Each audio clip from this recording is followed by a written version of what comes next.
This question from a student asks, what do you believe is the true root of racism? You can't have racism until you have race. And that would seem like a no-brainer, but race was not always a thing.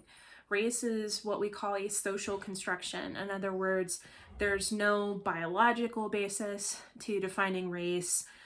We as society have created the categories of race based on national origin, based on kind of phenotypical stuff such as your skin color, maybe your hair texture and color.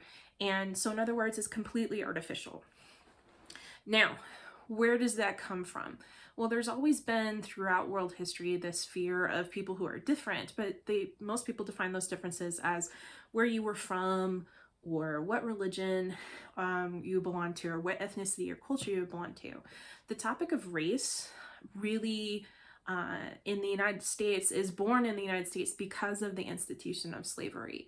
So African Americans originate from these enslaved people brought over from Africa, partly because of an existing domestic slave trade in Africa, partly also because they were seen as a better option than the native slaves that colonists throughout the Americas had first tried to use the indigenous people as slaves, but they kept dying of European disease, which is very inconvenient for the European enslavers. So they started bringing Africans who didn't have the disease issue, and they started to notice that if they really wanted to make this system of slavery permanent, which is very weird in world history because while slavery has existed for thousands of years and you can find reference to it in the Bible, the American system of slavery as being a permanent one that is passed down to your kids and your grandkids, right, that you can never escape it,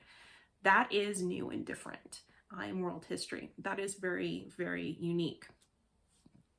So because of this is where you start to see in the 1600s colonies like Virginia passing laws that stated that someone would be considered Black or African, of African descent, if they had any African blood.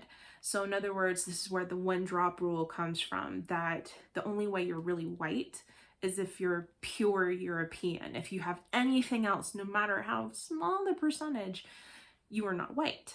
And that originates as an attempt to kind of differentiate English colonists from their African slaves, and to try to kind of create this social hierarchy between white people, who they saw as the pinnacle, and then people of color, which at this point in the English colonies is predominantly African slaves, very few native slaves still at this time.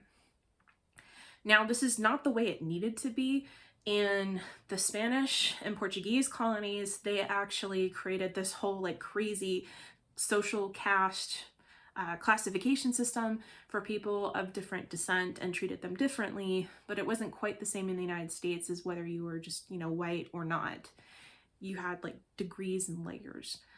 So really, once we start to see this identification of race, again, the notion of what it means to be white is also constructed at this time, because it means not African or not Native American, right? That you're of European descent, and even then, specific European descent.